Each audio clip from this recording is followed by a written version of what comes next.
Assalamualaikum warahmatullahi wabarakatuh.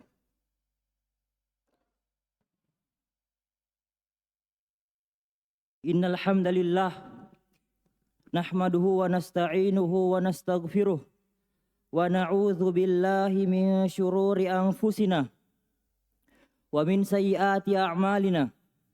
May yahdihillahu fala mudhillalah wa may yudlilhu fala hadiyalah.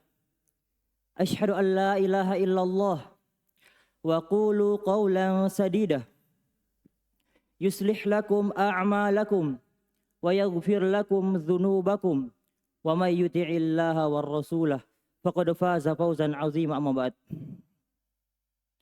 Fa inna asdaqal hadithi kitabullah wa khairul huda nabiyina Muhammadin sallallahu alaihi wasallam wa syarrul umuri muhdatsatuha wa khairul muhdatsatin bid'ah wa kullu bid'atin dhalalah wa kullu dhalalatin finnar. A'adzani Allah wa iyyakum ajma'in minan nar. Jemaah Jumat yang insyaallah dirahmati dan dimuliakan oleh Allah Subhanahu wa taala. Di dalam kehidupan dunia ini teramat banyak nikmat yang Allah berikan kepada kita. Nikmat tersebut sangatlah besar yang sehingga nikmat tersebut tidak dapat kita hitung. Wa in ta'uddu ni'matallahi la tuhsuha. Jika engkau menghitung-hitung nikmat Allah, maka sungguh engkau takkan dapat menghitungnya. Sebab teramat banyaknya nikmat, teramat besarnya dan teramat berlimpahnya mengharuskan kita untuk mensyukurinya. Karena kesyukuran kita kepada Allah itu tidak sebanding dengan nikmat yang Allah berikan kepada kita. Dan begitu pula dengan ketakwaan jamaah sekalian. Dan begitu pula dengan ketakwaan. Karena banyaknya nikmat yang Allah berikan kepada kita, maka haruslah kita untuk terus bertakwa kepada Allah Subhanahu wa taala. Jemaah salat Jumat yang insyaallah dirahmati dan dimuliakan oleh Allah Subhanahu wa taala. Jika ketakwaan kita benar kepada Allah jemaah sekalian, maka pasti kita akan melihat seluruh kebaikan di hadapan kita. Orang yang bertakwa jemaah sekalian, mereka tidak pamer terhadap manusia. Dan mereka juga tidak mendekati hal-hal yang bisa merusak agamanya. Karena barang siapa yang menjaga batasan-batasan Allah, maka pasti Allah akan menjaganya. Rasulullah sallallahu alaihi wasallam pernah bersabda kepada Ibnu Abbas rahimahumullah. Rasulullah sallallahu alaihi wasallam bersabda, "Ihfazillaha yahfazka. Ihfazillaha tajidhu tujahaka." Jagalah Allah. Jagalah batasan-batasan Allah, maka pasti Allah akan menjagamu. Jagalah batasan-batasan Allah, maka pasti kita akan melihat Allah di hadapan kita. Ingatkah kita jemaah sekalian bagaimana penjagaan Allah terhadap Nabi Yunus? Ingatkah kita hal tersebut ketika Nabi Yunus tenggelam dan dimakan oleh ikan paus, dan pada saat itu tidak ada zat yang bisa menyelamatkannya kecuali Allah.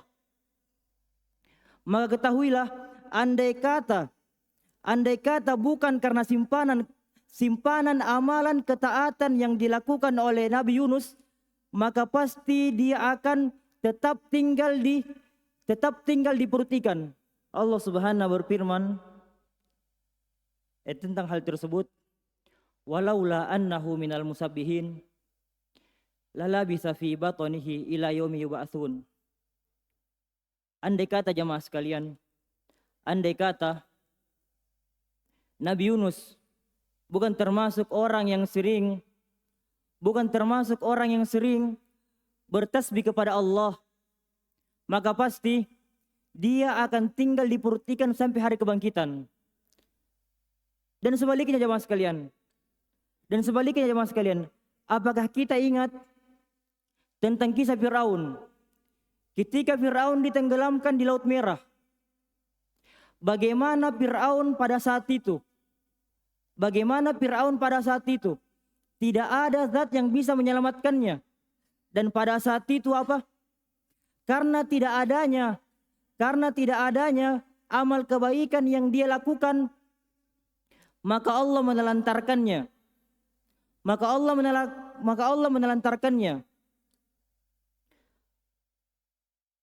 Al-ana qad asaita qablu.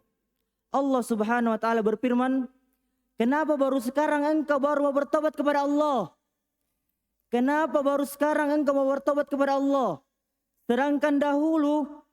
Sedangkan dahulu engkau terus bermaksiat kepada aku. Maka jamaah sekalian, dari sekarang kumpulkanlah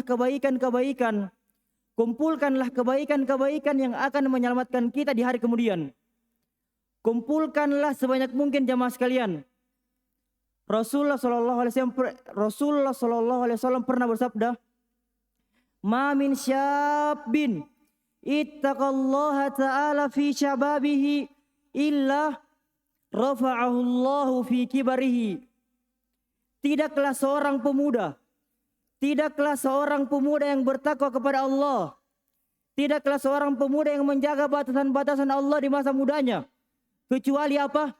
Kecuali Allah akan mengangkat derajatnya di masa tuanya. Dan Allah juga berfirman,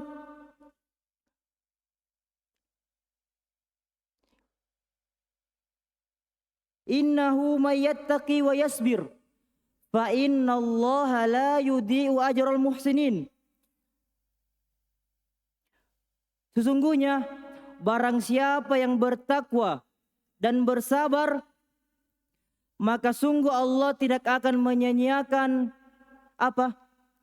Tidak akan menyia-nyiakan pahala seorang yang beriman, pahala seorang yang berbuat kebaikan. Perhatikanlah hal tersebut jemaah sekalian. Aqulu qouli hadza wa astaghfirullah li wa lakum.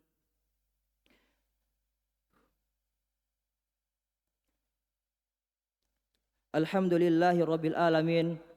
Wa sallallahu ala nabiyyina Muhammadin wa ala alihi wa sahbihi ajmain. Amma ba'd.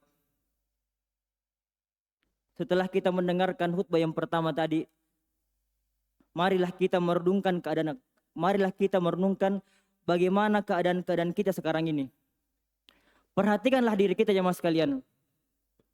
Bagaimanakah diri kita jika diri kita diperhadapkan terhadap pintu-pintu amalan yang terbuka lebar? Akankah kita melangkah masuk? Dengan penuh ketundukan, merasakan tiap kenikmatan yang ada pada ibadah tersebut? Ataukah kita malah tinggal di tempat kita dalam keadaan lalai? Dan perhatikanlah jemaah sekalian, ketika diri kita diperhadapkan dengan kemaksiatan,